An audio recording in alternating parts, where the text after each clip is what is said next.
ये ध्यान सूत्र है, meditation is a bridge between the unmanifested and the manifested. अर्थात सूत्र कहता है कि ध्यान व्यक्त और अव्यक्त के बीच का सेतु है। ध्यान की आवश्यकता पड़ती ही इसलिए है कि हम व्यक्त और अव्यक्त के बीच में एक सेतु निर्मित कर सकें और हम समझ सकें अनमैनिफेस्टेड और मैनिफेस्टेड का ये रहस्य, ये विस्तार। जो अनमैनिफेस्टेड है, अव्यक्त है, वो अनेक अनेक रूपों में मैनिफेस्ट होता है। ये जीवन का नियम है। लेकिन आम तौर से जो दुर्घटना घटती है वो ये घटती है कि हम मैनिफेस्टेड वर्ल्ड में खो जाते हैं, व्यक्त के जगत में हम खो जाते हैं, और जो अनमैनिफेस्टेड है, अव्यक्त का जगत है, हम उससे दूर हो जाते हैं। जबकि सारी की सारी चीज़ें उस अव्यक्त से, अनमैनिफेस्टेड से ही आ रही हैं। उससे हट जाना, उसको भूल जाना हमारे मैनिफेस्टेशन को भी प्रभावित कर देता है। यानी कि हमारा जो व्यक्त होने का ढंग है उसको भी प्रभावित कर देता है। पूरी दुनिया और पूरा हमारा जीवन मैनिफेस्टेशन के अलग अलग तलों पर आधारित है। हम भी जीवन में क्या कोशिश कर रहे हैं?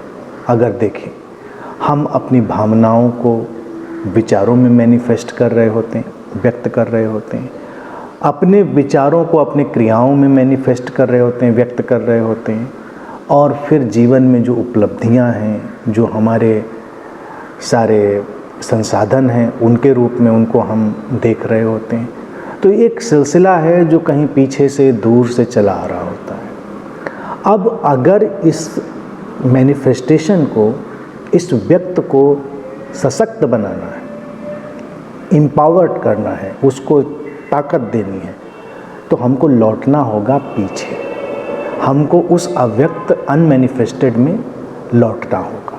वहीं से जो शक्ति आएगी वो फिर हमारे हर मैनिफेस्टेशन के, यानी कि व्यक्त के तल को शक्ति देगी। इसीलिए ध्यान उसमें सेतु का काम करता है। सेतु इसलिए कि व्यक्त के जगत में तो हम हैं, शरीर आ गया, मन आ गया, मैनिफेस्ट हो गई वो सत्ता।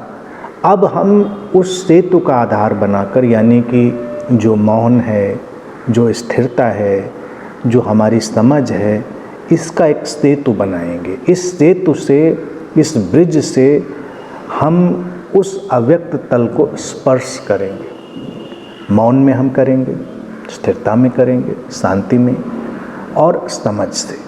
जितना हम गहराई से समझेंगे, परिणाम क्या होगा कि जब हम अपने उस अनमैनिफेस्टेड सोर्स को, अव्यक्त के स्रोत को स्पर्श करेंगे, तो वहाँ से फिर हमारे व्यक्त के जगत की सारी धारा रूपांतरित होती चली जाएगी।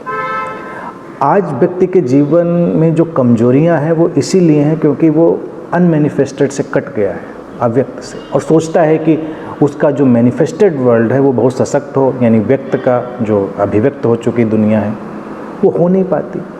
शक्ति कहाँ से आएगी? जैसे जागरण मैनिफेस्टेशन है और निद्रा अनमैनिफेस्टेड में लौटना है, अव्यक्त में। अगर निद्रा ठीक से ना आए, विश्राम ठीक से ना आए, तो जागरण में ताकत कहाँ से आएगी? जागरण कमज़ोर हो जाएगा। इसीलिए ठीक विश्राम में, निद्रा में चले जाना आवश्यक होता है। इसी तरह से अपने स्रोत में, अव्यक्त में जाना, लौटना ध्यान के सेतु के माध्यम से आवश्यक होता है। तब जब वहाँ से फिर हमारी भावनाएं उठेंगी, वो सशक्त होंगी, स्पष्ट होंगी। जो विचार घट रहे होंगे हमारे अंतर आकाश में, वो सशक्त होंगे, स्पष्ट होंगे, और उनसे जो कृत्य आएंगे, जो क्रियाएं आएंगी, वो भी सशक्त और स्पष्ट होंगी। फिर अनिवार्य रूप से हमारे कृत्यों के परिणाम आएंगे हम तक, वो परिणाम भी फिर सशक्त और स्पष्ट होंगे। इसी को हम लॉ ऑफ मैनिफेस्टेशन भी कह सकते हैं कि जीवन में अगर तुम्हें कुछ चाहिए, जो कि सभी को कुछ ना कुछ चाहिए ही होता है, कोई चाहने में बुराई नहीं है, क्योंकि चाह भी तो वहीं से उठी है, अव्यक्त से ही। लेकिन चाह जब अधूरी रह जाती है तो इसका अर्थ है कि अव्यक्त से शक्ति इसमें शामिल नहीं हुई, तो उसी के लिए ध्यान की आवश्यकता है। अब ध्यान का इसलिए ही उपयोग नहीं करना है कि तुमको कुछ पाना है तो ध्यान में जाओगे तो पा लोगे, नहीं। लेकिन ये बात काफ़ी हद तक सत्य है कि अगर ध्यान के सेतु से गुजरोगे और जो व्यक्त है उससे चलते चलते तुम अव्यक्त के स्रोत में निमज्जित होगे, डूबोगे, तो वहाँ से जो धारा उठेगी वो तुम्हारी इच्छाओं को पूरा करेगी। तुम्हारे जीवन में जो चाहते हैं वो सारी ठीक ठीक घटेंगी। तुम जो पाना चाहते हो पा सकोगे, नियम ये है। लेकिन इसी से ध्यान का उपयोग करें ये गलत हो जाएगा, क्योंकि फिर वो उपयोगितावादी और कमज़ोर बनाने वाला हो जाएगा। लेकिन इस समझ के साथ चलेंगे तो बहुत सुंदरता आएगी जीवन में और पूरा जीवन स्पष्ट और सशक्त होगा। ध्यानी का जीवन इसीलिए बहुत स्पष्ट और सशक्त होता है। उसका शरीर भी स्पष्ट है, सशक्त है, मन भी स्पष्ट और सशक्त है, और जीवन में जो संसाधन है वो भी कम हो ज़्यादा हो इससे फ़र्क नहीं पड़ता। हम उनका उपयोग सदुपयोग कैसे करते हैं, कितना करते हैं, अच्छे से करते हैं, वो हमारे अव्यक्त की जो शक्ति है उस पर ही निर्भर करता है।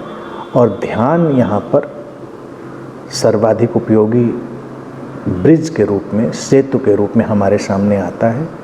और ध्यान क्या है, इसको ध्यान सूत्रों में हमने न जाने कितने कोणों से समझाया ही है। तो जब तुम उन सारी बातों को समझ चुके होते हो कि ध्यान ये है, तो तुमने सेतु को समझ लिया है, ब्रिज को समझ लिया है। ब्रिज को जान लिया है तो तुमने अब वो रिश्ता जोड़ना भी सीख लिया है और अपने जीवन में मैनिफेस्टेशन की, यानी कि अभिव्यक्ति की दुनिया को तुम एक नई गहराई और नई ऊंचाई देने में सक्षम हो चुके होते हो।